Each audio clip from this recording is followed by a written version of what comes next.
c'est bon quand il y a une onction de guérison. Il y a aussi une femme que le Seigneur restaure aujourd'hui. Tu te bagarres avec de l'endométriose. C'est quelque chose de difficile parce que tu en souffres et le Seigneur te restaure.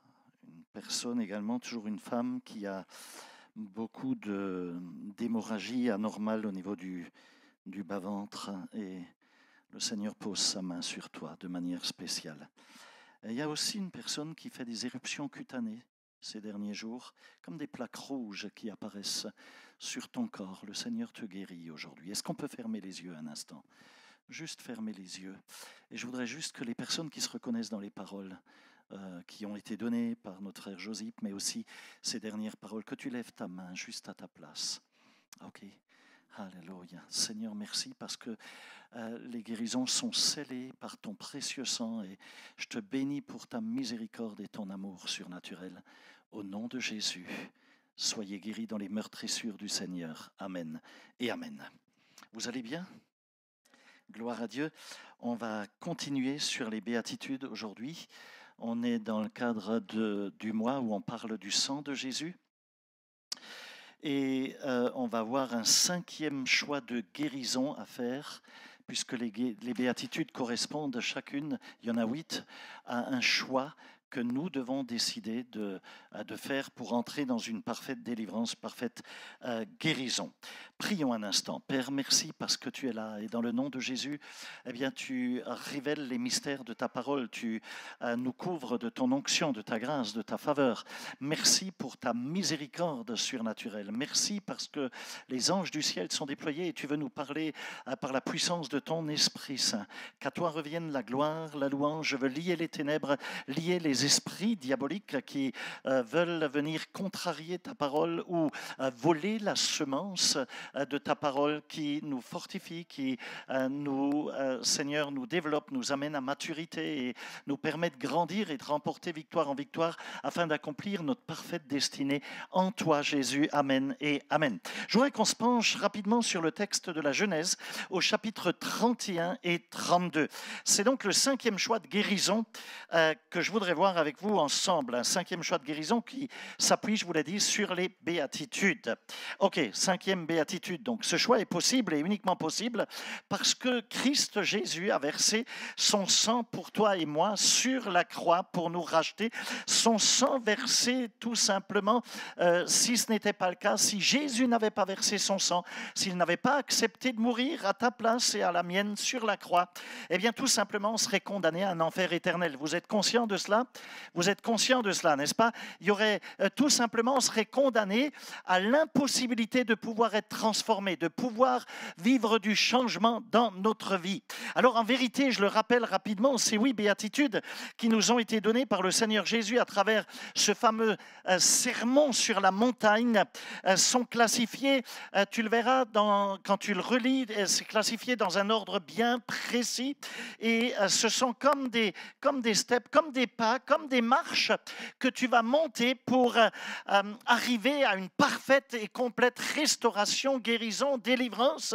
C'est un peu à l'instar de l'œuvre de la croix et des 7 versements du sang de Jésus qui aussi se font dans une chronologie bien particulière qui nous emmène jusqu'à la délivrance, jusqu'à la dimension de la résurrection, donc le salut en Christ. Un processus bien classifié.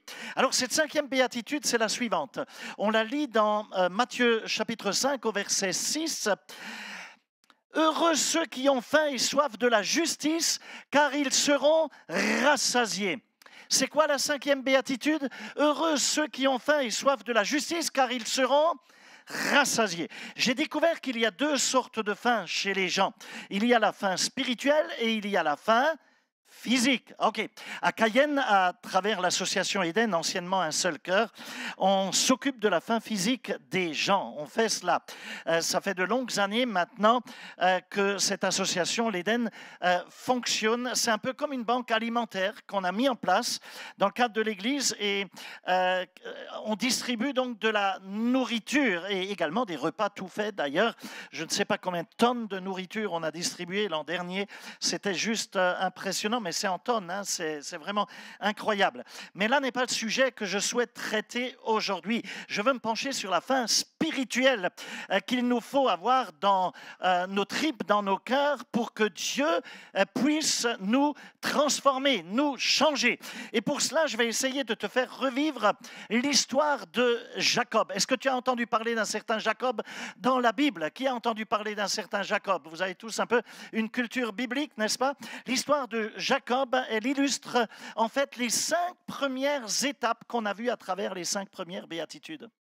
C'est juste incroyable. J'ai découvert cela j'étais poussé à relire la biographie de Jacob. Et je te garantis, je ne l'ai pas lu qu'une fois. Je l'ai relu et relu encore parce que c'est comme si ça m'avait sauté aux yeux. C'est juste incroyable.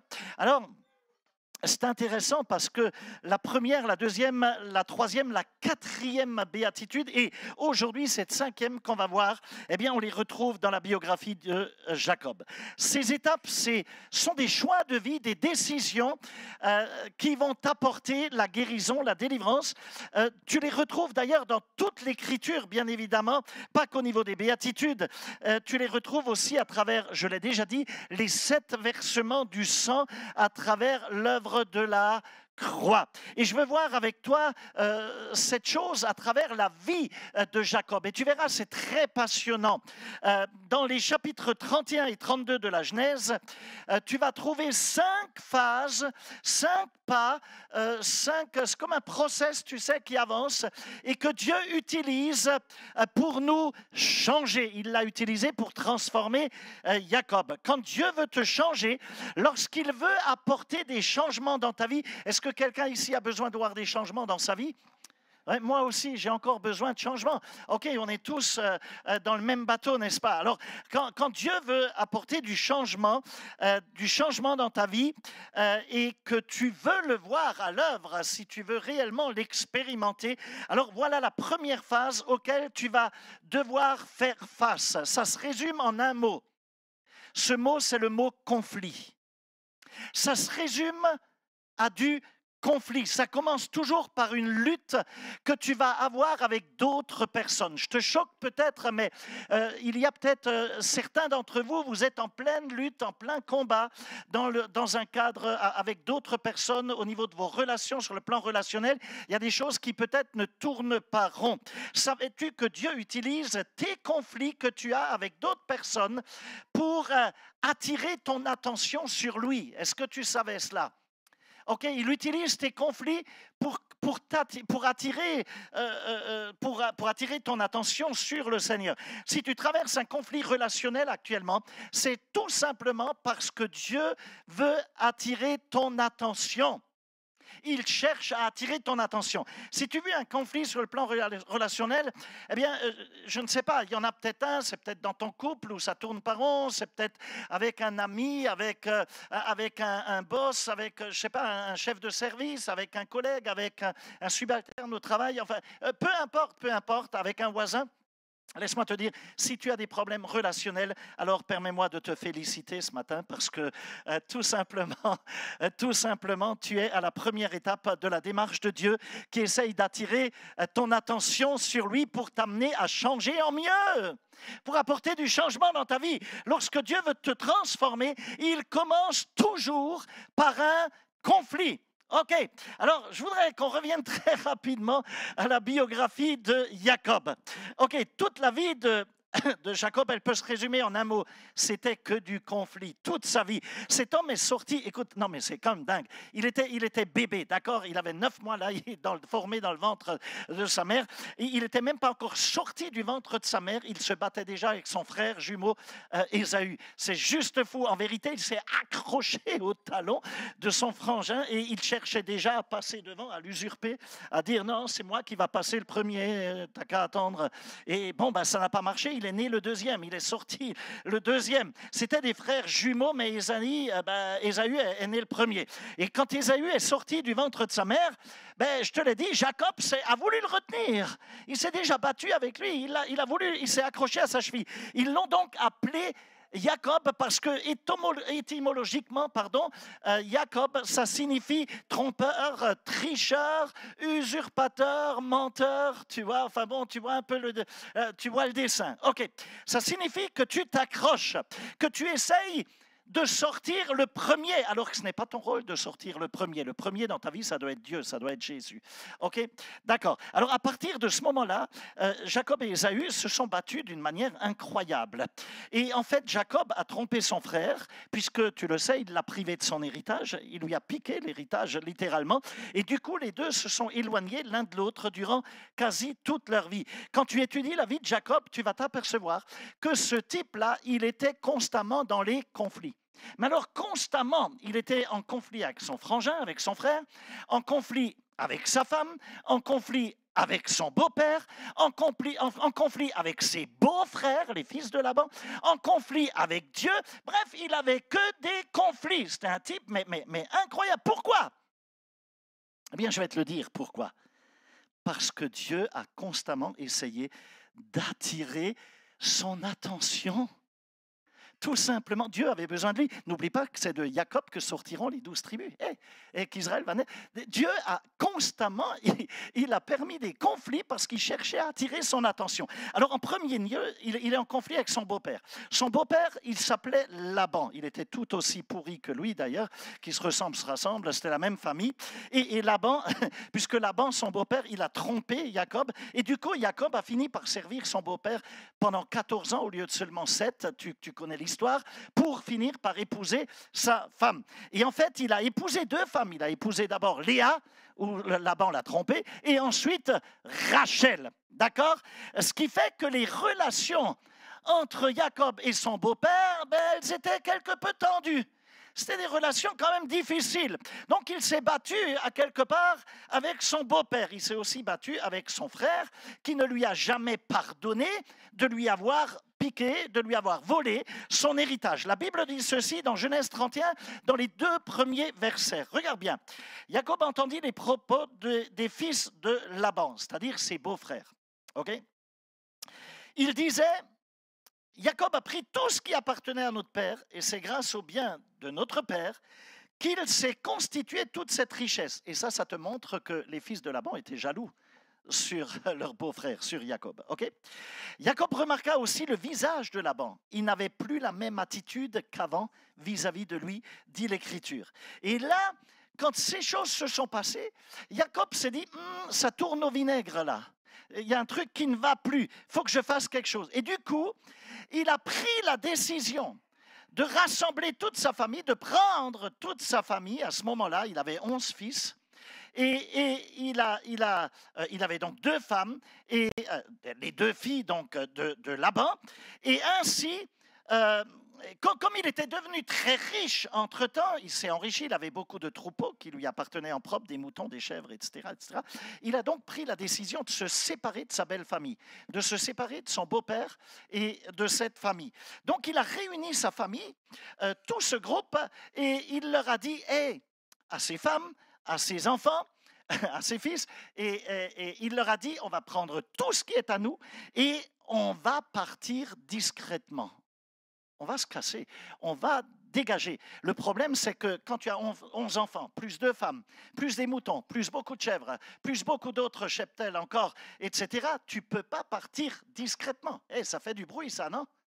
Hein, déjà, si tu n'as qu'une femme et puis qu'un seul enfant, tu ne déménages pas comme ça, les voisins s'en rendent compte. Alors là, quand tu as 2 femmes, quand tu as 11, non, mais attends, plus toutes les vaches, les machins, les trucs, ça fait du bruit.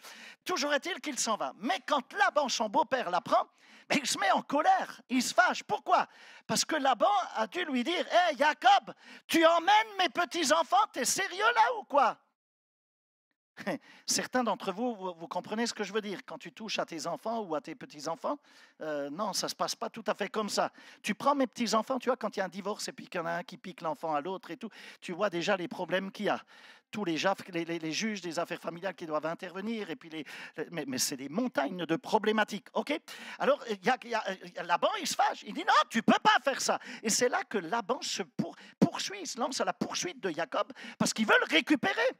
Et en plus, il se dit, je vais le faire bosser encore 7 ans de plus à l'œil. Et donc, tu vois, il essaye de négocier. Donc, c'était une bataille. C'était une lutte. D'un autre côté, Jacob s'est dit, moi, je n'ai pas d'autre endroit où aller que de retourner chez moi. Mais je me suis éloigné de mon frère durant toute ma vie. Et je suis en business, je lui avais piqué son héritage. Donc, je vais lui envoyer des cadeaux pour le calmer. OK? Et il s'est dit, peut-être que si j'envoie suffisamment de cadeaux, après toutes ces années, ben, il aura oublié que je lui ai volé son héritage. Et donc, il envoie des messagers devant lui pour porter des cadeaux à son frère Ésaü. Maintenant, les messagers, quand ils sont revenus vers Jacob, bien évidemment, il leur a posé la question, « Hey les gars, comment ça s'est passé? Vous avez rencontré mon frère ?» Et là, ils lui ont dit, « Ça s'est pas très bien passé, gars. Hey, ton frère, il a pris les cadeaux. Ouais, mais il vient te chercher là, avec 400 bonhommes, 400 soldats armés jusqu'aux dents. Il est à ta trousse. » Et là, Jacob était terrifié par la nouvelle. C'était juste incroyable. Toute sa vie, Jacob a fui, il s'est toujours enfoui des conflits au niveau de sa famille. Il a fait un déni, il a toujours eu des actions de fuite. Mais maintenant, il ne peut plus fuir. Parce que, regarde, devant lui, il y a son frère Ésaü avec 400 bonhommes qui cherchent à le coincer. Et derrière lui, il y a le beau-père et tous les beaux-frères qui veulent lui mettre une raclée. Donc, il était pris à quelque part entre le marteau et l'enclume. Tu vois, il était coincé. Alors retiens ça, la première étape si tu veux voir du changement, c'est le conflit que Dieu permet. Et à ce stade, Jacob a prié parce qu'il était au bout du rouleau. Comme je te l'ai dit, il était coincé. Et là, il va dire, « Oh Dieu, je suis indigne de toute la bonté, de toute ta fidélité, tu m'as enrichi, etc. Mais sauve-moi, je t'en prie, je m'en sors plus, j'ai peur. » Mes amis, Jacob avait une peur bleue du conflit qui faisait rage dans sa vie à ce moment-là. Il était déstabilisé. Et ce qui se passe, c'est qu'il est contraint de faire le premier choix qu'on avait déjà vu ensemble, le choix d'être vrai, la première béatitude. C'est un peu un résumé que je vous fais là des 5 premières béatitudes. Le fait de réaliser que maintenant, il ne pouvait plus la jouer à être comme Dieu, etc. Il doit admettre qu'il est impuissant à contrôler sa tendance à faire ce qu'il ne faut pas faire et que sa vie, souvent, elle est ingérable. Donc voilà où en est Jacob. Il en est à cette première étape. Et tant que tu n'auras pas atteint ce stade dans ta vie, je vais te dire quelque chose, rien ne changera dans ta vie. Tu ne vas jamais t'améliorer, tu resteras tout aussi pourri que tu l'as toujours été. Si tu veux voir du changement, tant que tu ne réalises pas ce point-là et que tu n'acceptes pas que tu as besoin d'aide, que tu n'acceptes pas que qui tu es, les choses ne vont probablement que s'empirer. Que s'empirer parce que tu fais un déni sur ta nature charnelle qui doit être crucifiée, qui n'est pas bonne, que tu le veuilles ou non. Mais lorsque tu t'adresses à Dieu comme Jacob l'a fait en lui disant « Seigneur, je ne mérite pas cela, je ne suis pas clean sur tous les points et je le reconnais. J'ai fui tellement de conflits au lieu d'y faire face, quasi durant toute ma vie, j'ai fait que de la fuite en avant. Mais Seigneur, il faut que tu m'aides parce que je suis en train de tout bousiller, de tout perdre, j'en peux plus, je suis au bout du rouleau. » Et c'est ce que j'appelle le fait de faire le choix d'être vrai avec soi-même. Je voulais enseigner, cela, ça correspond à la première béatitude que tu trouves dans Matthieu 5 au verset 3. Alors, c'est le point de départ tout simplement. Rien ne se passe dans ta vie tant que tu ne sors pas du déni et que tu ne réalises pas qu'il t'est impossible de résoudre ton problème par toi-même. C'est impossible, tu n'y arriveras pas par toi-même. Seigneur, je reconnais que je ne peux pas résoudre le conflit tout seul. Je ne peux pas arranger les choses de mes propres forces. Ce n'est ni par la force ni par l'intelligence, dit l'Écriture. C'est avec l'aide du Saint-Esprit de Dieu. Seigneur, je suis incapable d'arranger ce mariage. Je suis incapable d'arranger cette amitié, cette relation. Je suis incapable d'arranger cette relation qui est devenue distante. Je ne peux pas arranger les choses avec mes enfants, avec mes parents, avec mon frère, avec mon patron, avec qui que ce soit d'autre. Seigneur, c'est un vrai gâchis, ma vie. J'ai besoin de ton aide, oh Dieu. Ça, c'est l'étape du conflit. C'est le premier point, première béatitude. Donc Jacob a fini par se dire, je vais arrêter de nier les choses, je vais arrêter de fuir, j'admets que j'ai un besoin, oh Seigneur. Et la Bible dit que Dieu bénit ceux qui reconnaissent qui ont l'humilité, il fait grâce à l'humble et il résiste à l'orgueilleux. Et donc, Dieu bénit celui qui reconnaît tout simplement qu'ils ont besoin de lui. Alors, c'est ce qu'a fait Jacob. Il a dit, j'ai 400 bonhommes à ma trousse devant moi, j'ai ma belle famille qui veut me mettre une raclée qui est derrière moi, donc je vais... Alors, vous savez ce qu'il a fait? Parce qu'il était toujours si calculateur, tu sais, ça là, pour le moment, il n'était pas encore entièrement transformé. Dieu était en train de le coincer, mais ce n'était pas encore gagné. Et donc, il a dit, OK, je vais prendre toute ma famille, là, tout mon cheptel, tous mes enfants, mes 2 femmes, et je vais les séparer en 2 groupes. La moitié de ma famille avec une femme et avec la moitié du cheptel et la moitié des enfants, et l'autre moitié ira avec l'autre femme, avec l'autre partie du cheptel et l'autre partie des enfants. Parce qu'il s'est dit, si mon frère Ésaïe vient avec ses 400 soldats et qu'il nous attaque, alors il va tuer la moitié de ma famille, mais l'autre moitié vivra quand même. Et pas folle la guêpe, tu vois comment il était? Donc il dira, ouais, il va tuer la moitié, mais au moins je garderai encore l'autre. Et ça porte un nom, ça. Diviser pour mieux régner. Hello, vous avez déjà entendu cela? Vous avez déjà entendu ça? Non? Diviser pour mieux. Donc il a divisé en 2 groupes, ok? Et il les a fait traverser le fleuve, la rivière, mais lui, il est resté de l'autre côté. Il avait la trouille. Il est resté de l'autre côté et il est resté seul pour y passer la nuit. Et là, ça devient intéressant. Parce que là, on passe dans la 2e phase de la croissance et de la guérison. Qu'est-ce qui s'est passé? Dans la 2e étape du choix que tu dois faire pour guérir au niveau de ta vie, pour entrer dans une pleine liberté de ta vie, eh bien là, Jacob, tout d'abord, il s'isole et il passe la nuit seul.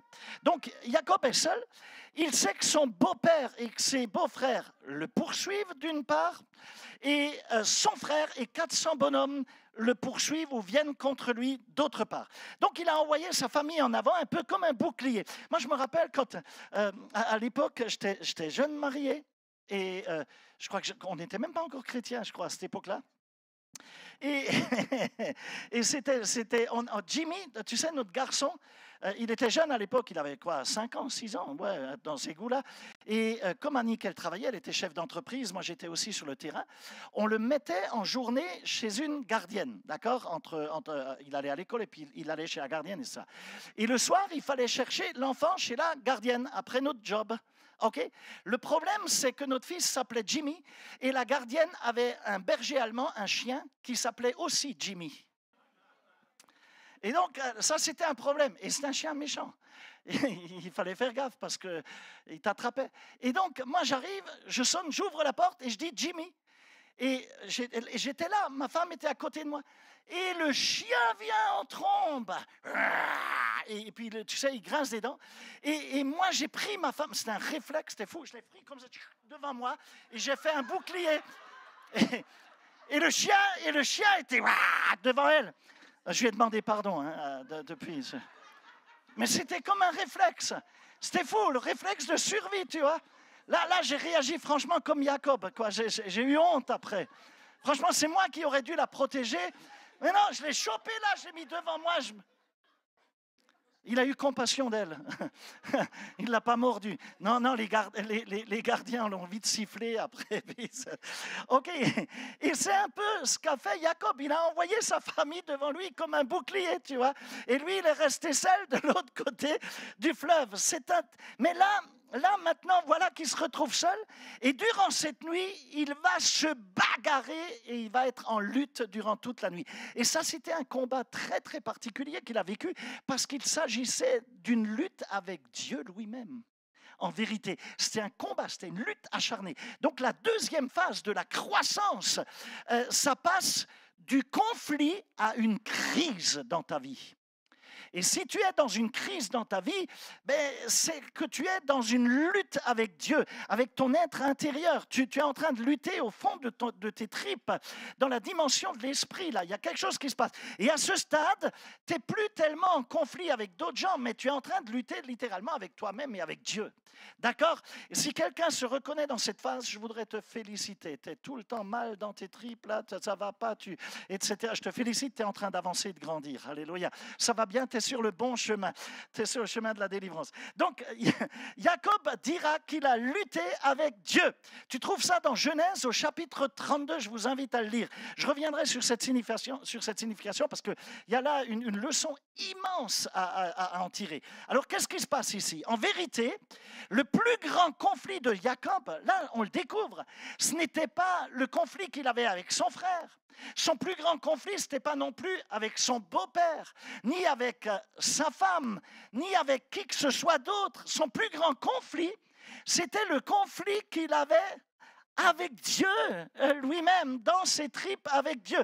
Jacob, il avait couru toute sa vie et Dieu lui dit, « Ok, Guy, puisque tu es pris entre le marteau et l'enclume, on va parler tous les deux, on va en discuter, on va lutter ensemble. Ok, allez, viens, on va sur le tapis là. » Et là, ils étaient là durant la nuit. Et donc, Dieu s'est présenté à ce moment-là à Jacob sous une forme humaine. C'est ce qu'on appelle une théophanie. Okay? C'est Jésus qui est venu avant l'heure, à quelque part, qui s'est matérialisé, un peu comme Melchisédek sous Abraham. Okay?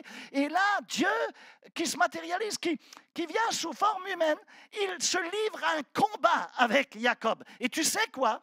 J'ai compris une chose. Ça ne dérange absolument pas Dieu de devoir lutter avec toi. Mais alors ça ne le gêne pas du tout. Tu sais pourquoi?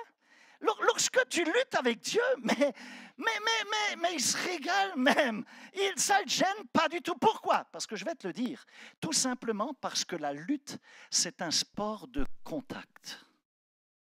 Et tu sais quoi? Ça signifie aussi que tu es tout près.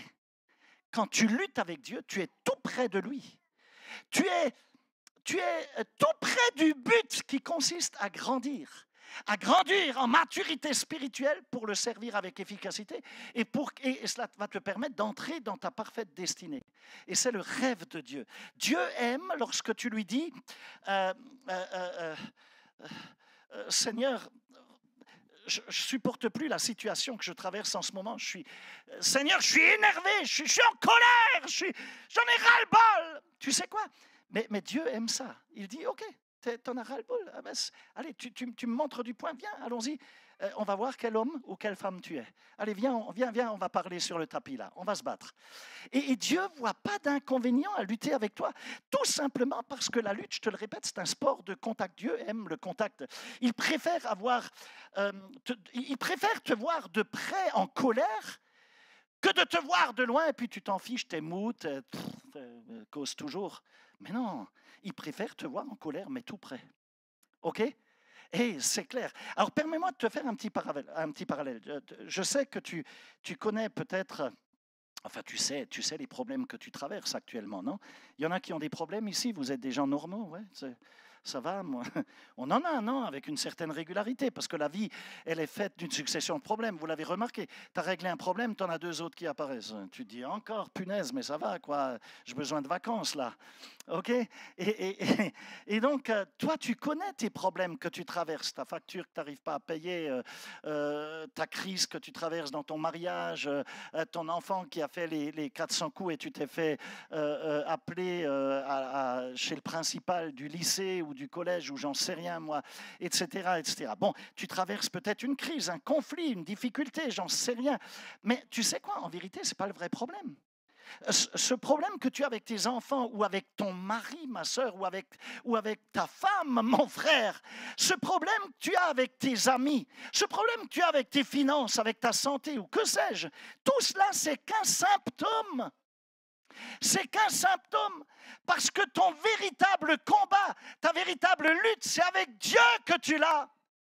Dieu qui est ton créateur. Il s'agit de savoir qui est Dieu pour toi, qui il est dans ta vie. Est-ce que Dieu a le droit de te dicter quelque chose que tu dois faire? Est-ce qu'il peut te parler? Est-ce qu'il a le droit de prendre des décisions dans ta vie? Est-ce que tu le lui permets? Tu sais, en vérité, toute ta vie, ta guerre intérieure, ta bataille au niveau de ton cœur, c'est quelque chose qui a provoqué des luttes et des conflits qui mais qui a amené un stress terrible dans ta vie. Tu as des gens, mais ils vivent dans un stress, mais c'est juste affolant. Ton plus gros problème, ce n'est pas ton père ou ta mère ou ton frère ou ta sœur ou ta femme ou qui que ce soit d'autre. Ton vrai combat, c'est celui que tu mènes dans ton être intérieur, dans ton cœur, avec Dieu. Et c'est ce qui t'explique qu'il nous est nécessaire de passer par la première phase, le conflit avec les autres, pour avancer. Et pour arriver dans cette phase de crise, la lutte avec Dieu, non seulement tu dois t'en rendre compte, mais maintenant là, il va falloir l'accepter, l'admettre. Quelle est ma lutte avec Dieu? Quelle est ta lutte avec Dieu? Tu sais quoi, ta plus grande lutte? C'est quand les choses ne vont pas comme toi tu le veux et surtout qu'elles ne vont pas aussi vite que tu le voudrais à ce moment-là. Et quand ça ne va pas suffisamment vite comme tu veux, parce que tu réagis comme un enfant, tu tapes tes pieds, tu veux les choses tout de suite, et à ce moment-là, c'est toi qui prends les choses en main. Tu dis, puisque ça n'arrive pas, puisque Dieu ne m'entend pas, alors je vais bouger moi-même. Et dans un tel cas, tu n'attends pas. Et en vérité, tu démontres par là que tu ne fais pas confiance à Dieu. Tu ne pries même plus. Tu restes là, tranquille, n'est-ce pas? Tu penses même plus que Dieu va pourvoir à tes besoins et tu commences à t'agiter dans tous les sens. Tu es dans la préoccupation, tu fonces, ça va pas assez vite, oh là là, on va au casse-pipe, on va ceci, on va cela, je vais plus jamais me marier, je vais plus jamais... Et puis tu mets la tête dans le guidon et tu fonces droit dans le mur. Et là, tu dis, il faut absolument que je me marie. Les années passent. Je me demande combien de personnes qui ont soi-disant dû se marier ont fini par épouser la mauvaise personne. Hello. Non, mais écoutez ce que je dis. La vie de Jacob, non, mais je t'assure. Tu dis, il faut que je trouve un travail. Il faut que je gagne plus d'argent. Et tu choisis le mauvais travail. Et tu n'en peux plus après. On est tous pressés. Et alors, on veut prendre les choses en main. Et c'est ce que Jacob a fait durant toute sa vie, mes amis. C'est ce que Jacob a fait. Dieu a dit qu'il voulait bénir Jacob, mais Jacob ne l'a pas cru. Ça n'allait pas assez vite pour lui. Il a trompé son frère, il l'a privé de la bénédiction. Dieu lui avait pourtant dit, je prendrai soin de toi. Et qu'est-ce qu'il fait en retour? Il dit, ouais, mais j'ai peur que mon beau-père me trompe encore, alors je vais le quitter, et ainsi de suite, et ainsi de suite. Mais c'est fou. Et je veux que tu réfléchisses un instant aux problèmes auxquels tu peux actuellement être confronté. Toi, tu connais ta vie, ok? En vérité, quel que soit ce problème dans ta vie, il va se résumer, il se résume à deux choses. Deux choses. Est-ce que tu vas faire confiance à Dieu pour qu'il prenne soin de ta situation? Ça, c'est le premier point. Et ensuite, est-ce que tu vas obéir à Dieu et faire ce qu'il te demande de faire? Même si c'est quelque chose qui peut-être n'a pas de sens pour toi, mais parce que Dieu l'a dit, tu vas le faire. Vais-je lui faire confiance et vais-je lui obéir? Si je ne le fais pas, il y a une parole pour cela. Hein. Si tu n'obéis pas, si tu n'écoutes pas Dieu, il y a une parole pour ça. Alors tu vas avoir un problème avec Dieu et tu vas rester dans une lutte constante. Tu ne vas pas avancer. La racine de tous tes conflits dans ta vie, c'est parce que tu ne permets pas à Dieu d'être Dieu. Tu l'empêches d'intervenir. Quelque part, en l'empêchant d'intervenir, en faisant de toi-même, tu te prends pour Dieu toi-même puisque tu prends tes propres décisions, tu n'en fais qu'à ta tête sans le consulter. Ok? Tu veux tout diriger, tu veux avoir le contrôle sur les choses. Et la racine de tous tes problèmes, c'est que tu cherches constamment, toi, à tout contrôler au lieu de laisser Dieu agir à travers ta vie. Et à ce moment-là, Dieu dit, ok, écoute, on va en parler. Allez, on se met sur le tapis, on va lutter, toi et moi. Et on verra. Et j'aime beaucoup l'analogie avec la lutte parce que l'objectif de la lutte, tu connais ce sport, non? Tu l'as déjà vu, non? Au moins à la télé. L'objectif de la lutte, c'est d'arriver à immobiliser son adversaire sur le tapis. OK? Et là, tu as le gars à côté, tu sais comment ça compte. 1, 2, 3. Et le gars reste immobile, boum. Et comment tu sais qui est le gagnant? C'est quand l'autre dit, j'abandonne. Parce qu'il ne peut plus. Il ne peut plus bouger, c'est fini. Il dit, j'abandonne. Et Dieu attend que tu lui dises ça. Dieu, en vérité, il va lutter avec toi aussi longtemps qu'il le faudra. Et crois-moi, Dieu étant éternel, il a beaucoup de temps devant lui. Hein. Il n'y a pas de problème avec lui, avec l'horloge, ok? Ni avec son planning. Donc, c'est la deuxième étape, c'est le choix de s'abandonner entre les mains de Dieu, en d'autres termes, de rendre les armes, d'accepter de mourir à soi-même et de laisser enfin Dieu vivre à travers toi. Donc, remarque bien qu'il est dit que Jacob a lutté avec Dieu jusqu'à l'aube. Dis avec moi, jusqu'à l'aube. OK? Donc, Jacob, qu'est-ce qui s'est passé? Il a fini par comprendre qu'il lui était impossible de gagner le match. Il était impossible de gagner cette lutte. Il ne pouvait pas. Si tu luttes avec Dieu, laisse-moi te dire, le gagnant, on le connaît d'avance. C'est fichu pour toi. Tu ne gagneras jamais à ce jeu-là. Donc, si tu te retrouves actuellement dans une situation qui te paraît être une situation sans issue, c'est parce que Dieu est derrière toi. Je voudrais te féliciter. Alors, il te dit, là, il va te dire, écoute, puisque tu veux lutter, on va voir vraiment qui est le chef à ce moment-là. D'accord? On va voir qui va être le boss sur le tapis. Tu penses que tu es le maître de ton destin? Tu penses que tu contrôles tout? On va voir à quel point tu es brillant, intelligent, orgueilleux et arrogant. On va voir, tu vas vite te calmer. Et ouais, c'est ce qui se passe. Donc Dieu, bien évidemment que Dieu t'aime tel que tu es. Je te le dis toujours, Dieu t'aime, il t'aime à la folie. Mais il t'aime beaucoup de trop pour te laisser dans l'état dans lequel tu es. Il veut te voir grandir. Il veut que tu accomplisses ta parfaite destinée parce qu'il t'aime justement. Et parce qu'il t'aime, c'est ce qui t'explique qu'il va t'emmener au tapis et il va lutter avec toi. Donc il va te faire passer du conflit, comment dirais-je, à la lutte, donc le conflit où tu vas lutter avec les autres, à une situation de crise dans ton cœur, une crise intérieure, où tu vas lutter avec Dieu lui-même. Et cela te prépare donc à cette étape de plus, on l'a déjà vu ensemble, c'est le choix de l'espoir, de l'espérance. Croire sincèrement que Dieu existe, je compte sur lui et je rends mes armes et Seigneur, toi seul, tu as le pouvoir de m'aider, je le reconnais. Ça, c'est la deuxième étape. Une fois que tu as franchi ces deux étapes, tu arrives à la troisième étape, à la troisième béatitude du processus qui te montre que Dieu veut t'utiliser, c'est le choix de l'engagement. Tu te rappelles de cela? Dans cette troisième phase, et je le vois avec vous à travers la vie de Jacob, tu finis par t'engager, tu permets à Dieu de travailler dans tes tripes, dans ta vie. Et là, tu t'accroches, tu n'abandonnes pas, et tu décides de suivre le plan de Dieu, même si ça devait te coûter la vie, même si ça devait te tuer, tu dis non, Dieu d'abord. Dieu, je vais dans ton sens parce que je veux que tu m'aides à changer. Je veux que tu bénisses ma vie. Et remarque bien le verset qui suit dans cette lutte qui était quand même surnaturelle, inhabituelle. Dieu dit, Dieu, tu sais, qui vient sous la forme humaine, il dit à Jacob, laisse-moi aller car l'aube se lève. Et ils se sont battus toute la nuit. Ils ont lutté toute la nuit. Mais Jacob répond alors il est complètement épuisé, il a bout de souffle. Il dit, je ne te laisserai pas partir tant que tu ne m'auras pas béni. Je ne vais pas te lâcher si tu ne me bénis pas. Et ça, c'est la troisième phase. Ça, c'est l'engagement. Donc Dieu, là Jacob dit, Dieu, je prends très au sérieux le fait que je dois changer. J'ai reconnu mes fautes, je sais que je suis incapable par moi-même. Maintenant, tu dois m'aider et tu dois me bénir. J'ai pigé. Maintenant, je ne vais plus te lâcher. Et ça, c'est là, il se consolide là, hein, dans le Seigneur.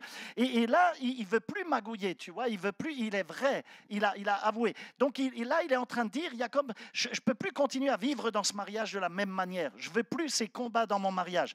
Je ne peux pas m'en sortir tout seul. Je ne peux pas continuer avec cette mauvaise habitude que j'ai de toujours mentir, de toujours tromper, de toujours. Je ne peux plus. Seigneur, je ne veux pas. J'ai du mal à m'en défaire, mais je ne veux pas continuer comme ça. Je ne veux pas de cette relation ou de ce job qui est toxique pour moi. Non, je n'en veux pas. Père, au nom de Jésus, je veux qu'une seule chose, ta bénédiction dans ma vie. Et je ne vais pas te lâcher tant que tu ne m'auras pas béni. Donc, Jacob a dit, Dieu, je ne te lâcherai pas tant que tu ne m'auras pas béni. Oh, alléluia, Dieu aime les prières passionnées. Tu sais, il ne prend aucun plaisir à entendre des prières très religieuses, tu sais, du style, oh Dieu, toi qui es le créateur du ciel, de la terre, des oiseaux du ciel, des poissons. Il le sait qu'il a créé tout ça. Tu sais, Seigneur, s'il te plaît, si le jour où ça te plaira, est-ce que tu voudrais peut-être m'aider, etc. Non, Dieu aime des prières passionnées. Seigneur, je ne vais pas te lâcher, je ne vais pas lâcher prise, je ne te lâcherai pas tant que tu ne m'as pas béni. Et que ça te plaise ou pas, tu vas me bénir. Ça, c'est l'engagement. Là, il ne lâche pas le morceau, tu vois. Donc, Jacob a passé par cette troisième étape. Il a consciemment choisi de confier toute sa vie et sa volonté sous le contrôle de Christ. Alors, laisse-moi te dire que rien ne se passera dans ta vie si tu ne passes pas par cette troisième étape. Si tu ne t'accroches pas à Jésus, si tu ne t'accroches pas à Dieu, les choses ne changeront pas. Jacob et Dieu ont lutté durant des heures. Pourquoi? Tout simplement, tu veux que je te dise pourquoi? Pourquoi ça a duré toute la nuit? Parce que Jacob luttait contre Dieu. Et tu sais quoi? Dieu est Dieu. Il est le Tout-Puissant, oui ou non? Il aurait pu juste froncer son sourcil ou cligner de ses yeux et Jacob était mort. Il était à terre. Alors pourquoi est-ce que Dieu l'a laissé faire? Pourquoi est-ce que tu as déjà réfléchi à cela? Pourquoi cette lutte a duré aussi longtemps? Écoute, Dieu a clairement la réponse à chacune de tes prières. Tu es là? Il a la réponse à chacune. Alors pourquoi est-ce qu'il ne te donne pas immédiatement, dès que tu as fait la première prière, pourquoi est-ce qu'il ne répond pas tout de suite à ce que tu demandes? Pourquoi est-ce qu'il ne t'exauce pas immédiatement? Et Dieu, j'ai besoin de ça. Et boum, la réponse est là déjà, comme par magie, tu vois. Pourquoi est-ce qu'il laisse durer cette lutte jusqu'à l'aube? Pourquoi tes prières ne semblent pas toujours exaucées immédiatement? Pourquoi ça te semble retardé? Pourquoi est-ce qu'il y a toujours une lutte? Pourquoi est-ce que Dieu laisse passer du temps quelquefois avant que les choses se fassent? Dieu aurait pu y mettre fin immédiatement, mais au lieu de cela, Dieu va lutter avec Jacob et il se limite même, Dieu, dans ses forces volontairement, et il lutte avec Jacob jusqu'à l'aube. Pourquoi? Pourquoi est-ce que Dieu ne répond pas immédiatement à tes prières? Il y a plusieurs raisons à cela. Allez, très rapidement. Premièrement, il veut savoir si tu es sérieux. Parce qu'il y a une différence entre un désir et un caprice. Vous entendez? Et Dieu n'est pas... Tu sais, quand tu as des gamins qui sont en âge préscolaire, je ne sais pas, vous les mettez à l'école à quel âge? À 5 ans, non? 4 ans? 3 ans déjà? Waouh! Oh punaise, ça a changé. Moi, je suis allé à l'école à 6 ans à l'époque. C'est fou, ça. Bon, maintenant, on se débarrasse des enfants, on les met en garderie, quoi, quelque part, et on doit bosser. Non, mais c'est un peu ça. On doit travailler, non? Il faut survivre, on n'a pas le choix. Voilà, ça. À l'époque, la vie était différente. Du temps de nos grands-parents, on était à la maison, on apprenait plein de choses. Tu étais au jardin avec eux, tu apprenais. Tu n'étais pas moins intelligent. J'allais dire autre chose, mais bon, c'est... Toujours est-il que quand tu as des enfants tout petits, qu'est-ce qui se passe? Ils vont te dire « Papa, je veux ça !» Et toi de répondre « Non, mon chéri, non, non, non », et puis ils oublient. Ouais, et puis ils passent à autre chose. Mais s'ils te le répètent sans arrêt, tu te dis « Punaise, ce n'est pas un caprice, là, ça, il le veut vraiment. » Et tu vas finir par céder. Mes amis, Dieu ne répond pas aux caprices. La deuxième raison pour laquelle Dieu attend, quelquefois, parce que Dieu, excuse-moi, mais ce n'est pas un distributeur automatique. Dieu n'est pas là pour te servir, c'est toi qui sers Dieu et pas l'inverse. C'est toi qui dois le servir. Donc si Dieu répondait immédiatement à chacune de tes prières, tu sais ce qui se passerait en réalité? Tu deviendrais la personne la plus égoïste du monde. Tu deviendrais imbuvable. Alors voilà la vraie raison pour laquelle Dieu laisse souvent la lutte se poursuivre lorsque tu lui dis « Dieu, j'ai besoin d'aide, j'ai besoin de ceci, j'ai besoin de cela, etc. » Tu sais dans quel pétrin tu te trouves actuellement, n'est-ce pas? Tu sais ce qui doit changer, oui ou non? Tu as un problème dans ta vie? Mais ce problème, tu t'y es pas retrouvé comme par un coup de baguette magique, comme ça, en un clin d'œil, non? Ça s'est passé du jour au lendemain, tu t'es réveillé et tu étais dans un problème insurmontable. Peut-être que ta situation de crise dans le couple, ou ta situation de crise avec les enfants, ou ta situation de crise au niveau de ton supérieur, au travail ou autre, peut-être que ça a mis des années pour dégénérer, pour que tu sois aussi mal au point que tu l'es actuellement. Et comment c'est arrivé ces choses? À travers, pas juste un mauvais choix, mais à travers beaucoup de mauvais choix qui se sont succédés. Et du coup, tu sais ce qui se passe? Si Dieu veut te guérir et de te sortir de ce pétrin, il doit éplucher l'oignon une couche à la fois, une couche après l'autre. Et donc, ça prend un peu de temps, tu comprends? On ne construit pas un problème dans sa vie durant des années, et puis ça y est, tu prends juste une pilule, et puis comme par magie et par enchantement, ce serait fini. Non, ça ne fonctionne pas de la sorte. La vie, c'est autre chose. Donc, permets-moi de te donner un petit conseil pour cette troisième phase. Si tu veux réellement laisser Dieu changer ta vie, s'il te plaît, engage-toi, mais surtout accroche-toi. Et ne baisse pas les bras. Tu dois t'accrocher et ne pas abandonner, ne pas baisser les bras avant qu'il t'a béni. Je ne vais pas te lâcher, a dit Jacob, tu ne partiras pas, et même si ça mettra encore des jours et des nuits, mais je ne te lâcherai pas avant que tu m'as béni. Et tu ne peux pas simplement dire, Dieu sauve mon mariage, tu pries une fois, et puis tu passes à autre chose. Non mais attends, tu plaisantes là. Laisse-moi te dire, j'ai fini par comprendre que beaucoup de gens, la plupart des gens peut-être même, manquent le meilleur de Dieu juste parce qu'ils abandonnent trop tôt. juste parce qu'ils abandonnent en pleine lutte. Ils ne résistent pas jusqu'à l'aube. Ils disent, bon, ben oublie ça, allez, ça n'en vaut pas la peine, j'ai prié 2, 3 fois, et puis j'abandonne ce rêve, je renonce à cette relation, je renonce à ce changement. De toute façon, je ne changerai jamais, déjà essayé 10 000 fois, ça ne marche pas, ça marche pour les autres, mais pas pour moi. Non, je ne lâcherai pas tant que tu ne m'auras pas béni, Seigneur. La restauration, c'est un processus. La guérison, c'est un processus. Ce n'est pas juste quelque chose de ponctuel. La croissance, c'est pareil, etc. Donc, on arrive à la 4e phase, à savoir, et on l'a déjà vu, c'est la confession. Et là, donc, Jacob va devoir accepter son problème. Et là, tu acceptes que c'est toi le problème. Jacob accepte que c'est lui le problème.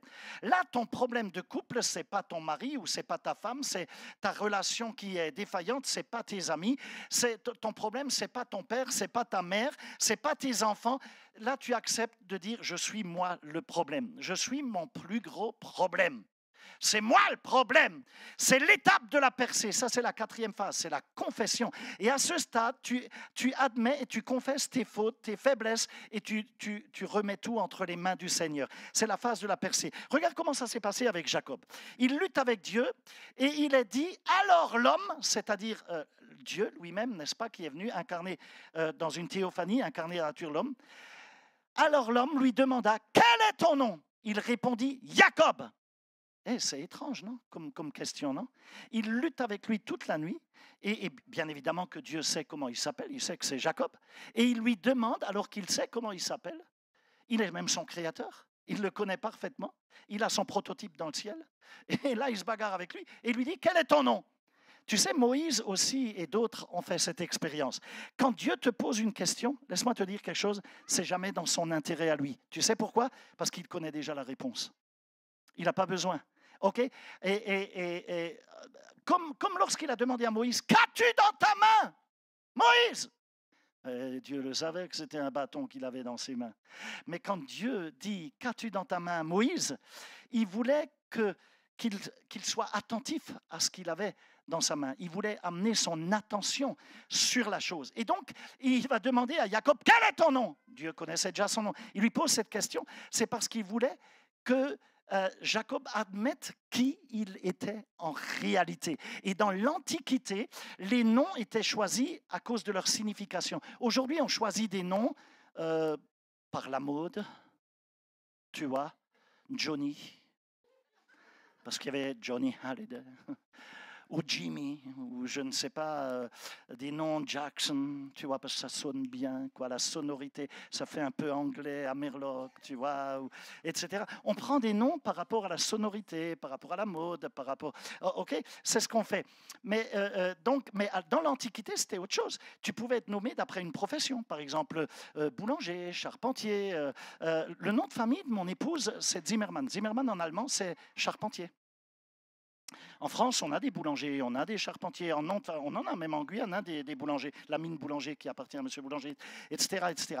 Et donc, tu as plein de noms comme ça qui ont été donnés par rapport à la base, à la profession. Tu pouvais aussi porter le nom d'un parent, par exemple, parce que le grand-père s'appelait Jacques, on te donnait le nom de Jacques, ou Valérie, parce que la grand-mère c'était Valérie, ou alors Ben Jacob, fils de Jacob, etc., etc., Ben quelque chose. Tu pouvais aussi être nommé d'après ta situation dans laquelle tu te trouvais. Yaibetz, qui signifie souffrance, parce qu'il est né dans la douleur, et donc on donnait ce nom. Mais le plus souvent, les parents, ils nommaient leurs enfants en fonction du caractère de l'enfant. Alors, ça devenait ton prénom ou ton nom, devenait ta marque de fabrique, tu vois, ton étiquette. On te collait une étiquette. Quand quelqu'un prononçait ton nom, c'est comme s'il disait quel genre de personne tu es. Et on sait que le nom de Jacob signifie trompeur, usurpateur, menteur, voleur, etc. Et tu sais quoi? Il s'est vraiment montré à la hauteur de son nom, hein? Non, je t'assure, il était vraiment à la hauteur de son nom. Toute sa vie, il a menti, il allait d'un conflit à un autre parce qu'il était un trompeur, il était un manipulateur. Et donc, lorsque Dieu lui a dit, « Hey, quel est ton nom ?» Il était en train de dire à Jacob, « Je veux que tu admettes qui tu es. Je veux que tu admettes qui tu es. Je veux que tu me dises, je suis brisé, je suis un manipulateur, je suis un menteur, je suis orgueilleux, je suis un spécialiste du commérage, je suis inquiet, je suis dépendant, je ne peux pas contrôler mon tempérament, je suis terrible. Et donc, toute sa vie, tu verras que Jacob était à la hauteur de son nom. Il a trompé son père, il a trompé son beau-père, il a trompé sa femme, il a trompé son frère. Bref, il a donné le gars. Hein. Il était vraiment à la hauteur de son nom. D'ailleurs, je me demande quel serait notre nom, ton nom et le mien,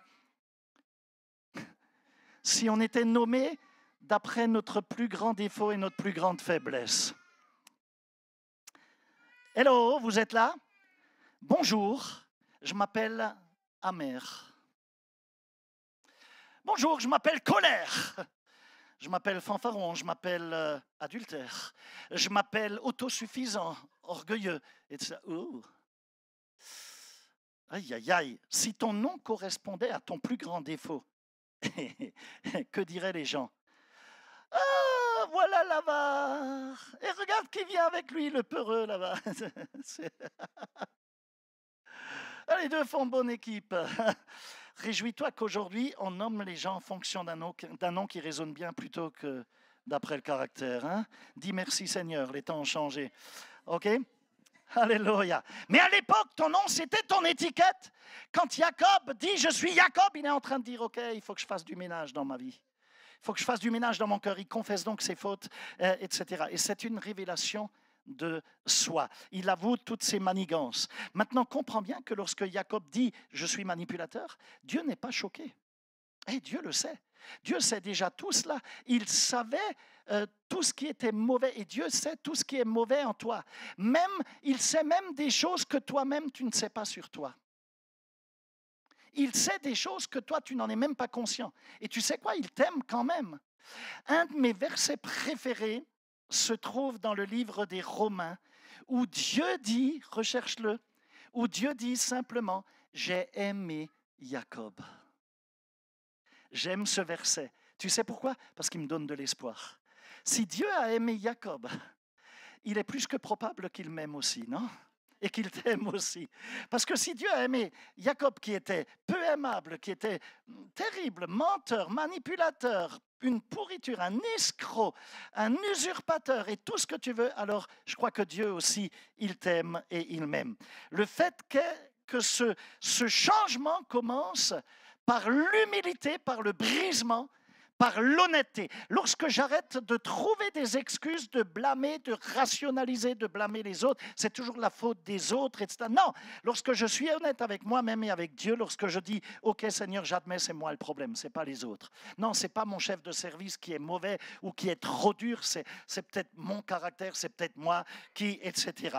La Bible dit, allez, j'ai plus que 5 minutes. Je termine, enfin je rentre sur la cinquième béatitude. La Bible dit que le Seigneur est proche de ceux qui ont le cœur brisé et il sauve ceux qui ont l'esprit abattu. Ouais. Alors voilà, je termine sur la 5e béatitude. C'est un processus de changement, c'est la conversion. Dis avec moi conversion. La conversion, qu'est-ce qu'elle apporte? Et Jacob l'a vécu, c'est une nouvelle identité. Dis avec moi nouvelle identité. Ok, et là, qu'est-ce que fait Dieu? Il ramasse les morceaux sur le tapis, là, tu as lutté avec lui. Il ramasse les morceaux et il remplace tout ça avec sa paix surnaturelle. Il passe donc, Jacob, du conflit avec les autres à la crise avec Dieu, puis à l'engagement de changer et de faire confiance à Dieu pour ces changements. Et ensuite, il confesse que c'est lui le problème. Et maintenant, c'est la conversion. Et là, tu vas avoir une nouvelle identité, ton ADN spirituel change. Dis avec moi, mon ADN spirituel change. Tu sais quoi, nos églises sont remplies de personnes, et c'est le problème dans le milieu évangéliquement BCBG actuellement, de personnes qui n'ont pas suivi ce processus et qui sont en vérité pas totalement convertis. Ils pensent l'être, mais ils ne le sont pas totalement. Il y a un manque. Leur ADN spirituel n'a pas été touché. Dieu dit, ton nom ne sera plus Jacob, ton nom sera Israël. C'est d'ailleurs de lui que la nation d'Israël sort. Et un type pourri comme ça, et une nation sort de lui. C'est juste incroyable. Et à ce moment-là, Jacob, quand ça s'est arrivé à ce moment-là, il y avait 12 fils qui sont devenus les 12 tribus d'Israël. Et donc Dieu a béni Jacob, et Jacob est devenu Israël, et il a appelé ce lieu où il s'est bagarré avec Dieu, il l'a appelé Péniel, en disant c'est parce que j'ai vu Dieu face à face. Je l'ai vu, j'ai vu la face de Dieu. Qu'est-ce qui se passe dans cette 5e phase? Écoute, c'est important et je termine là-dessus. Quand tu commences à suivre pas à pas les béatitudes, ces choix de guérison, comme on vient de les voir dans la vie de Jacob, en premier lieu, tu découvres que Jacob en ressort avec une nouvelle identité. Dieu lui a dit, on t'a appelé manipulateur, tricheur, usurpateur, on t'a appelé escroc. Mais tu sais quoi, Jacob? Derrière tout cela, en dessous de tout cela, moi, Dieu, je vois qu'il se cache un prince en toi, un prince de Dieu. Et je te donne un nom nouveau. Désormais, on t'appellera prince de Dieu, c'est-à-dire Israël. Qu'est-ce que signifie Israël? Ça signifie prince, prince de Dieu. Tous les autres ne voyaient en Jacob qu'un homme vaincu, qu'un homme méchant, qu'un tricheur, qu'un menteur, qu'un manipulateur. Mais Dieu, il voyait plus loin que cela. Il a vu Jacob dans la transformation. Il voit en lui un prince de Dieu. Derrière tous tes péchés, tu es là ce matin? Derrière tous tes péchés, derrière toute ta méchanceté, derrière tous tes complexes, derrière toutes tes faiblesses, Dieu te dit, je vois un prince, je vois une princesse. Hello, il voit un prince, une princesse en toi. Écoute, lorsque Dieu accomplit son œuvre la plus profonde en toi, c'est au niveau de l'identité qu'il travaille, qu'il l'accomplit. Tu sais pourquoi? J'ai compris cela. Il l'accomplit dans ce que tu es. Dans ce que tu es. Il change ton identité, il change ton ADN spirituel. Il change la manière dont tu te vois. Dont tu te vois. Pourquoi? Parce que la façon dont tu te vois, ça affecte tout le restant de ta vie. Tout le restant de ta vie. En vérité, tu agis toujours en fonction de la façon dont tu te vois. Cela signifie que pour qu'un changement durable se produise dans ta vie, tu dois changer la perception que tu as de toi-même. Dieu te dit, c'est comme ça que je te vois. Je te vois comme un prince. Et il le fait tout le temps. Il l'a fait avec l'apôtre Pierre. Pierre, tu es un roc, un rocher. Il l'a fait avec Gédéon. Et il était un peureux. Il lui dit, tu es un homme puissant, valeureux, un vaillant guerrier, etc. Il dira, fils du tonnerre, je vais vous rappeler, disciple bien-aimé. Il a changé le nom des gens tout au long de l'Écriture. Il leur a donné une nouvelle identité. Certains d'entre vous, vous avez reçu une identité de votre mère ou de votre père. Votre père, toute sa vie, vous a traité de fainéant. Tu es qu'un fainéant, tu es qu'un menteur, tu vaux rien, tu es imbuvable, tu es un nul. Ta sœur, elle réussit, tu réussiras jamais, etc.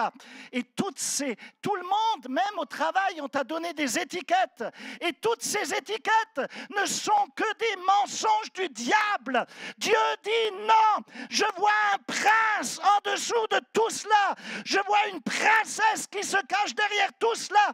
Je vois ce que tu peux être et ce que je vais faire à travers ta vie si tu me laisses agir dans ta vie. Dieu te dit que si tu passes par ces étapes de restauration comme Jacob, alors tu seras d'un Jacob, tu deviendras un prince, une princesse. Jacob a donc obtenu cette nouvelle identité. Cela m'amène à cette 5e béatitude, heureux ceux qui ont faim et soif. Lorsque tu as réellement faim et soif, tu ne vas pas lâcher, tu ne vas pas lâcher. Et c'est ce que Jacob a fait, je ne lâcherai pas prise, je ne me contenterai pas d'un deuxième choix, je ne me contenterai pas de quelque chose de soldé, de moins bon, je ne me contenterai rien de rien de mauvais, je veux le meilleur. Je soumets ma volonté et tous mes changements entre les mains de Dieu pour qu'il puisse agir. Seigneur, change mon identité, bénis-moi et je te le demande humblement. Et prends mes défauts s'il te plaît. Prends mon caractère et donne-moi le tien. Oh Dieu, merci, je ne suis plus ce que j'étais. Et merci Seigneur, je ne suis pas encore ce que je vais devenir. Parce que je suis dans un processus tout au long de ma vie. Il me faut tenir bon, je m'améliore, et toi aussi. Alors tiens bon, s'il te plaît. Tiens bon. Je ne suis plus ce que j'étais. Et je ne le suis plus. Et je ne suis pas encore ce que je vais devenir, parce que c'est un processus. Maintenant, comment sais-tu que tu as atteint ce pas? C'est la question la plus importante. Je termine.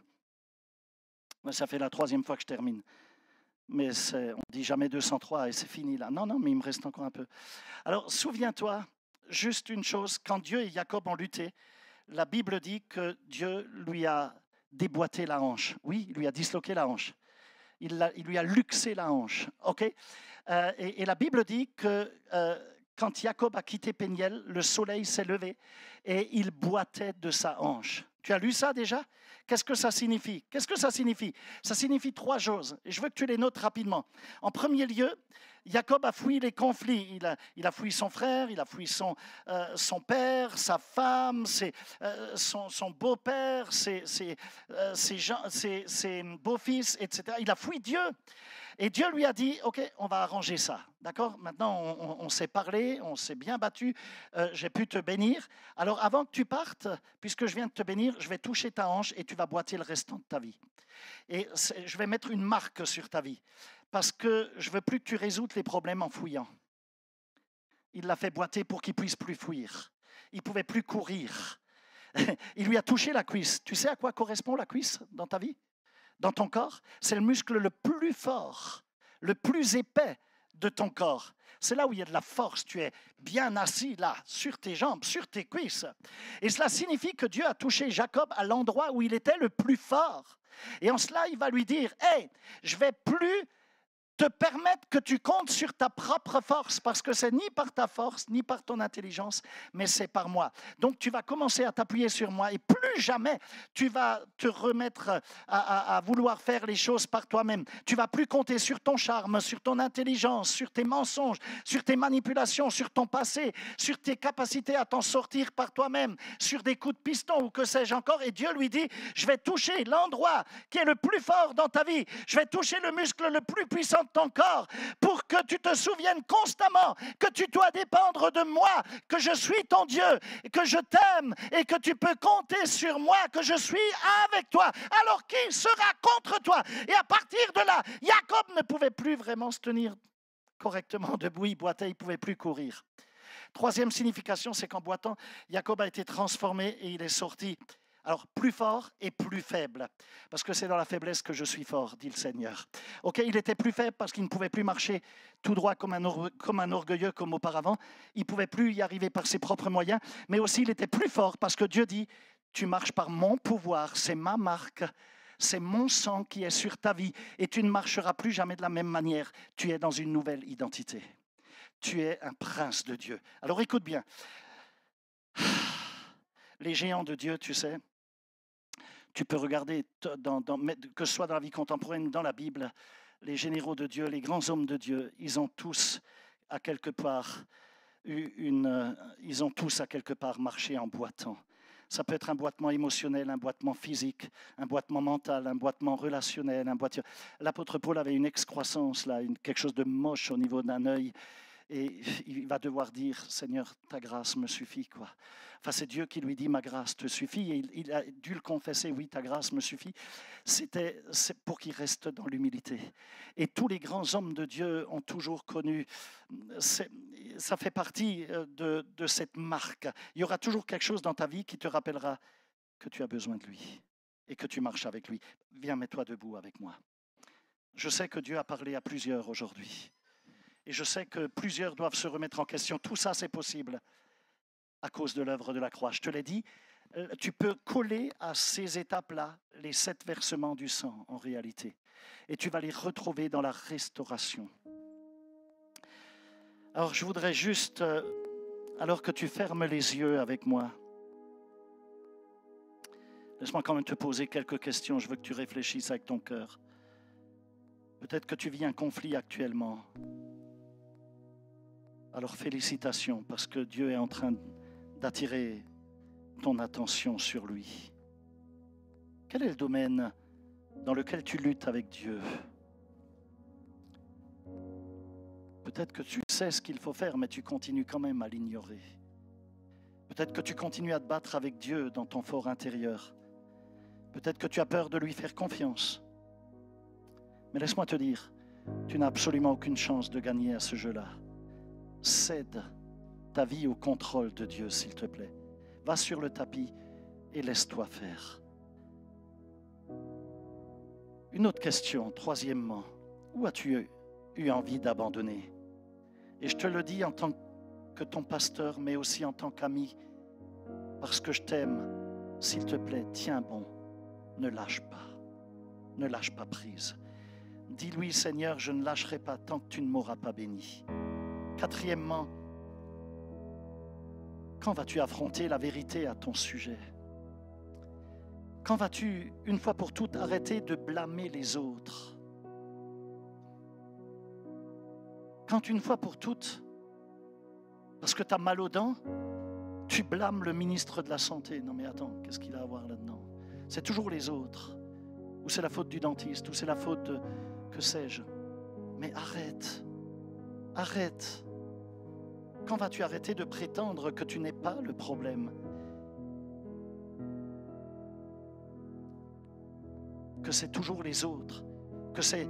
Mais quand est-ce que tu vas accepter que ce n'est pas la dépendance? La dépendance, c'est qu'un symptôme de ton mal-être. Quand vas-tu accepter que ce n'est pas les problèmes en eux-mêmes, ce sont que des symptômes? Quand vas-tu enfin confesser à quelqu'un tes luttes, les partager à quelqu'un et à quelqu'un de confiance, en parler à Dieu et à quelqu'un d'autre et aussi l'accepter toi-même? Et puis cinquièmement, et c'était le sujet d'aujourd'hui, est-ce que tu vas permettre à Christ de te donner une nouvelle identité, de changer ton ADN spirituel?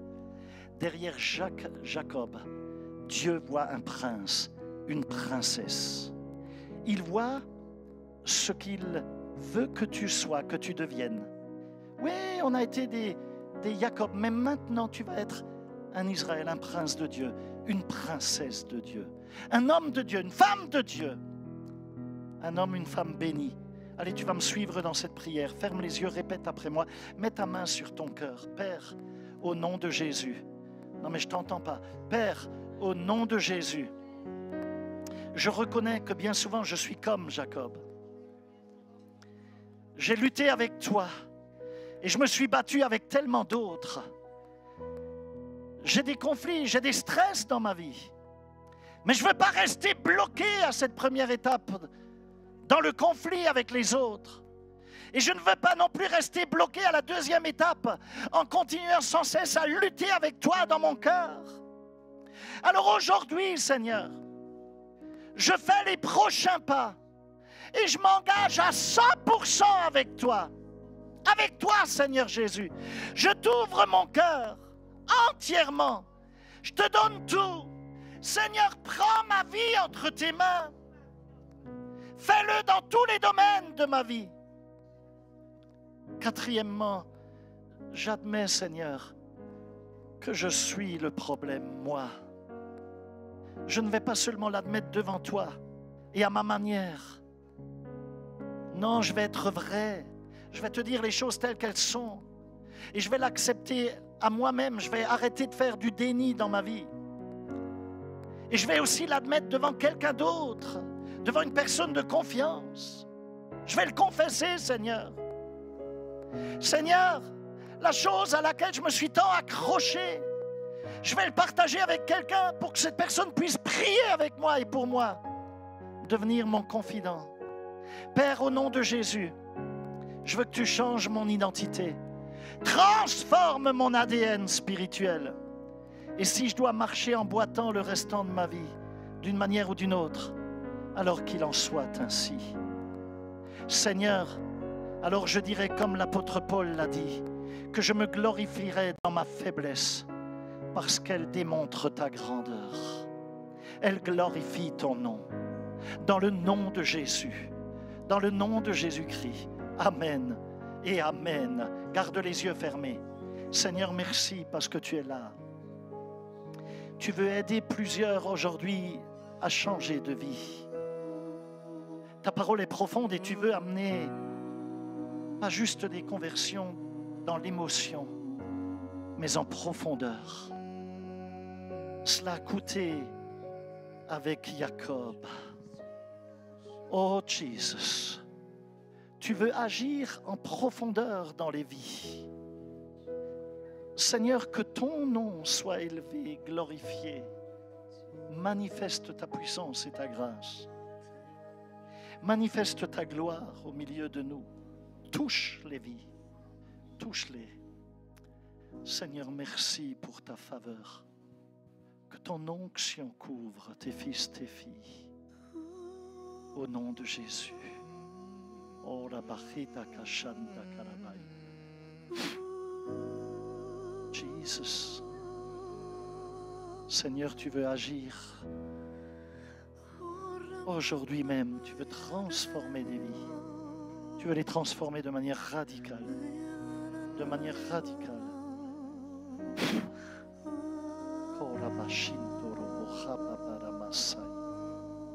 Jesus. Seigneur, on va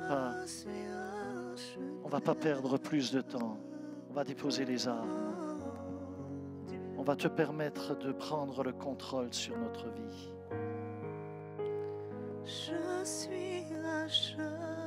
Combien de temps va être gagné pour t'emmener dans la bénédiction?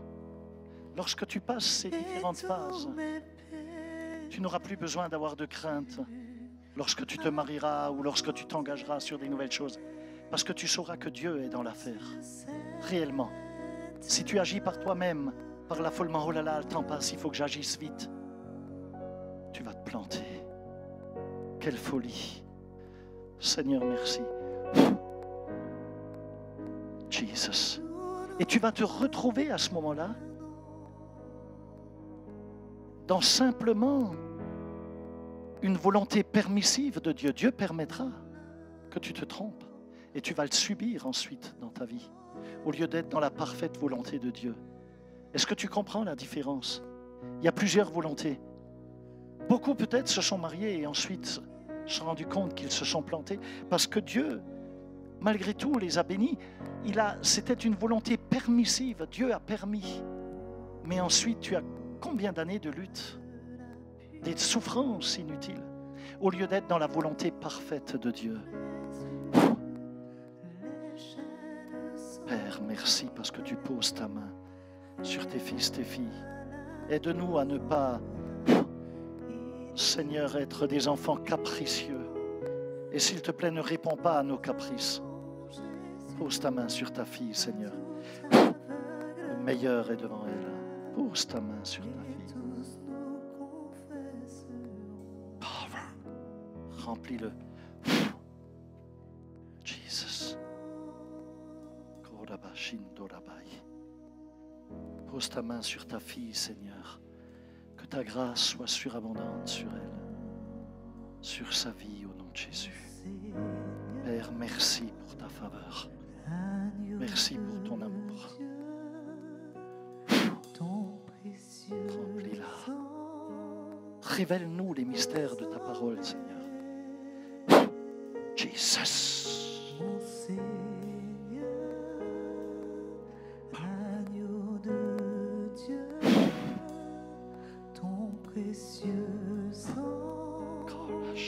M'a sauvé,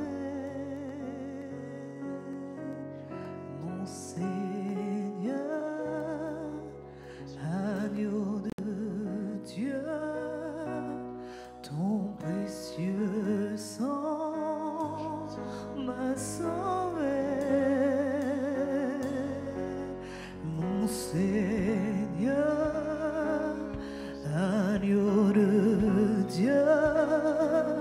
Ton précieux sang m'a sauvé, mon Seigneur, agneau de Dieu, ton précieux sang m'a sauvé.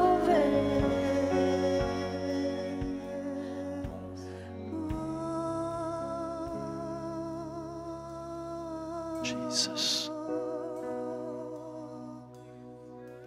Seigneur, je veux appliquer le sang de Jésus sur les uns et les autres. Que ta grâce, ta puissance soit à l'œuvre. Plusieurs, vous vous reconnaissez dans la situation de Jacob. Vous êtes en train de fuir. Peut-être certains sont en train de faire un déni devant une situation qui pourtant est impossible en vérité. Et Dieu ne la veut pas et vous voulez vous accrocher malgré tout à taper des pieds. Je veux ça comme un jouet que tu voudrais, comme un enfant qui fait un caprice. Et Dieu dit non, j'ai beaucoup meilleur pour toi. Je ne veux pas que tu te trompes et que tu passes à côté de ta parfaite destinée. Fais attention, parce que tu aurais ensuite plus que les yeux pour pleurer. Jacob l'a appris et il a fini par guérir parce qu'il a accepté. Il a accepté de ne pas lâcher Dieu avant qu'il l'ait béni. Il aurait pu lâcher. Alléluia. Karabashandarabai. Rose va me rejoindre et on va... Non, j'enchaîne direct. Ok. On va partager le pain. On va sceller ce moment avec le repas du Seigneur. Ces jours de Sainte Seine. Je viens de parler du sang de Jésus qui est appliqué sur vous. Et toutes ces étapes, toutes ces béatitudes, c'est juste une folie. Et tu verras les 3 autres qui restent à voir sont absolument impressionnantes parce que tu verras la puissance de délivrance à l'œuvre. C'est juste impressionnant quand tu comprends la parole et quand tu le vois à travers la vie. Et tout ça, c'est possible à cause de ce qu'on est en train de célébrer, à cause du sang de Jésus. Sans le sang, si le sang n'avait pas été versé sur la croix, tu ne pourrais pas changer. Tu ne pourrais pas voir une transformation dans ta vie et tu ne pourrais pas recevoir le caractère de Christ. Et tu ne pourrais pas accomplir ta parfaite destinée car tu serais trompé. Tu te tromperais par toi-même. Tu croirais à tes propres sornettes en faisant des dénis parce que la nature charnelle, elle est charnelle. Et Paul dit que la chair est terrestre et ce qui est terrestre est diabolique. Il faut que ce soit crucifié et il faut que Christ puisse s'épanouir à travers toi.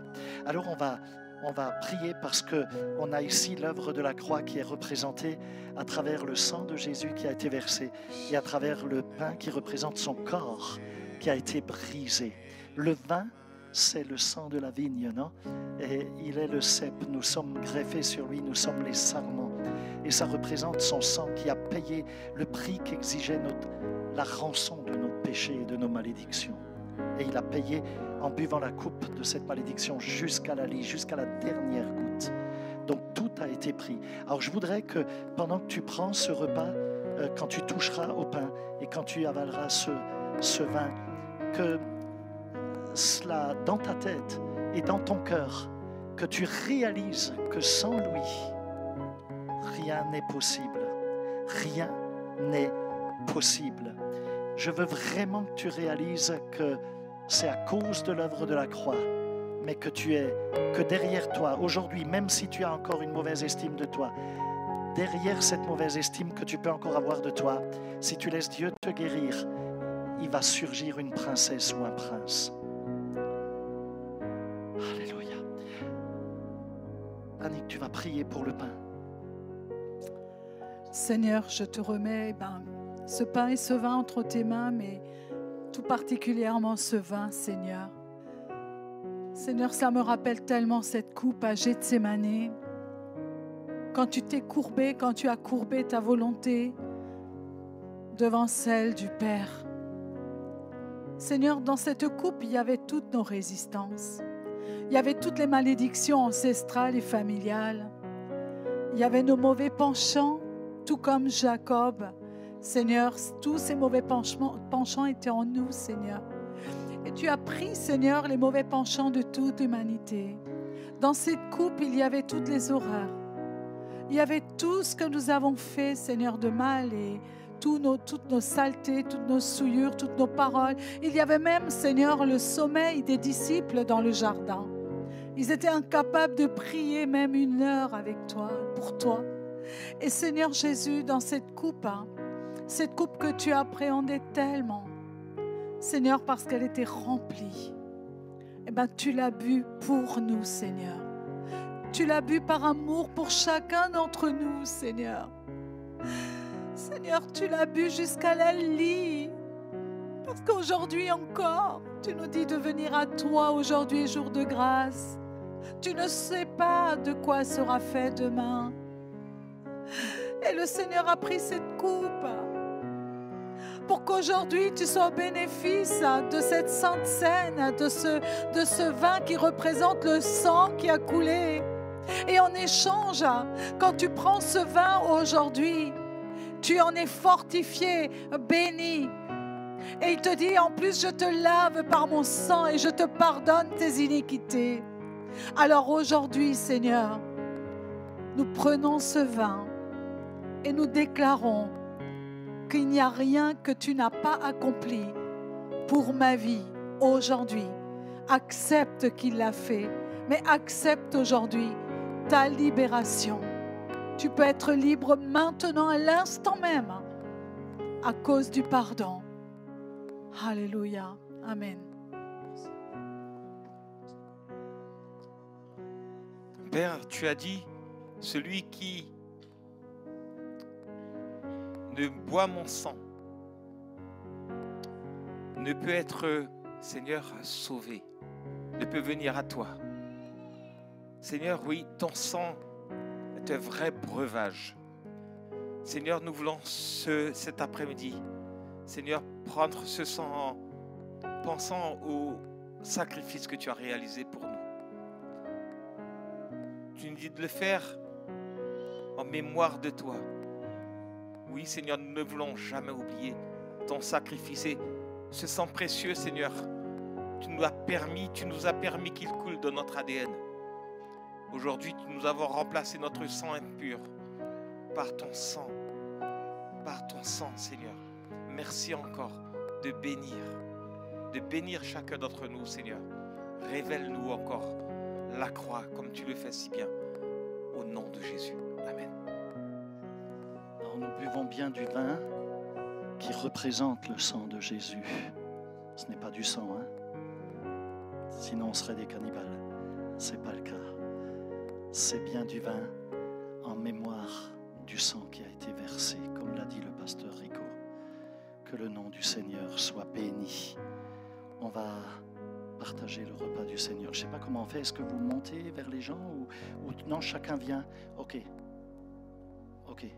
Alléluia. Merci Seigneur.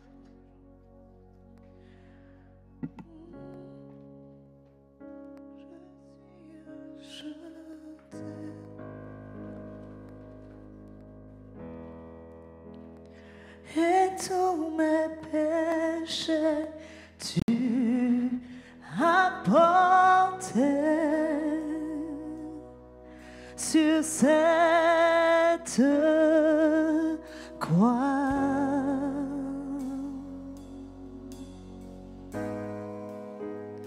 Nous nous prosternons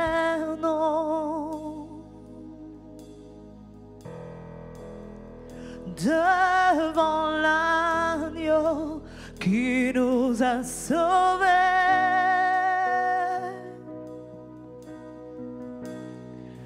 Nous a sanctifiés.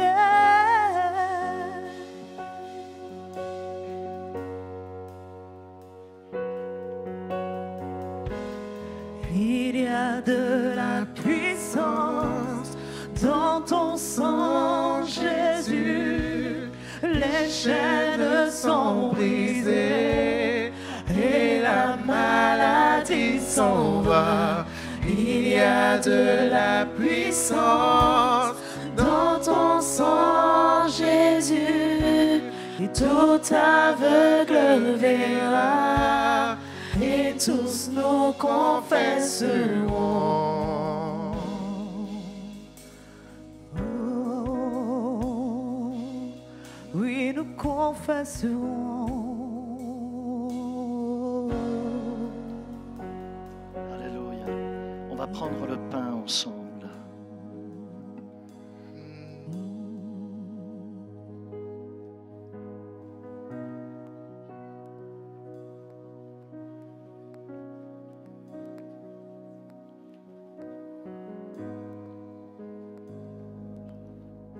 J'ai déjà vu des personnes qui ont pris le repas du Seigneur et instantanément été guéries à ce moment-là. La puissance de Dieu les a traversés, les a touchés, juste parce qu'ils l'ont pris, non pas à la légère, non pas comme un geste rituel, mais avec leur cœur, dans cette relation avec le Père. Et nous prenons le vin.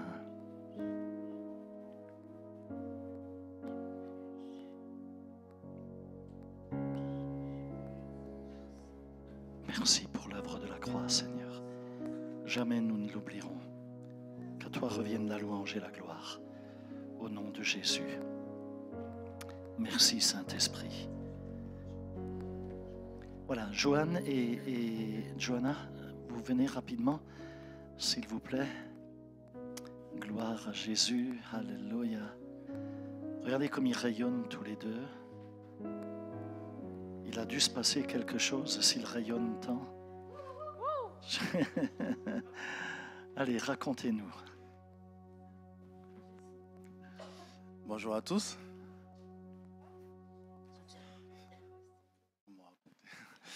Alors, merci Seigneur pour son rien d'autant. Je ne sais pas trop comment annoncer, mais le Seigneur nous a fait grâce. Il nous a accordé une bénédiction. Et là, du coup, j'ai un premier garçon qui s'appelle Juan. Là, du coup, on attend un autre enfant.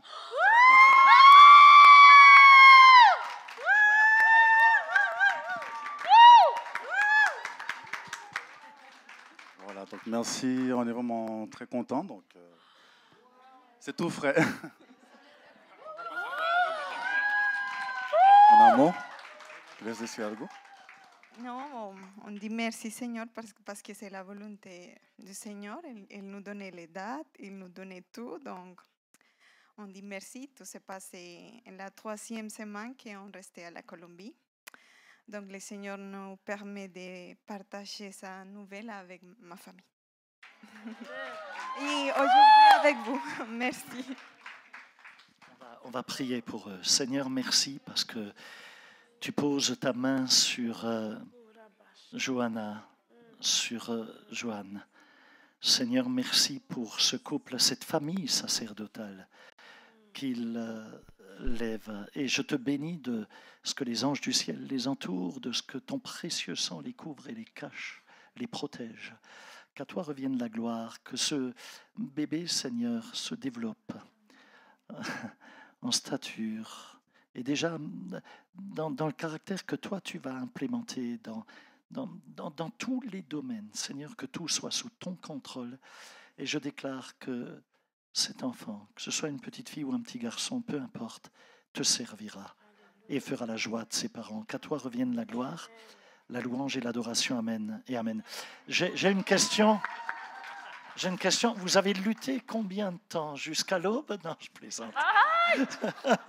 Alléluia. Soyez bénis. Gloire à Dieu.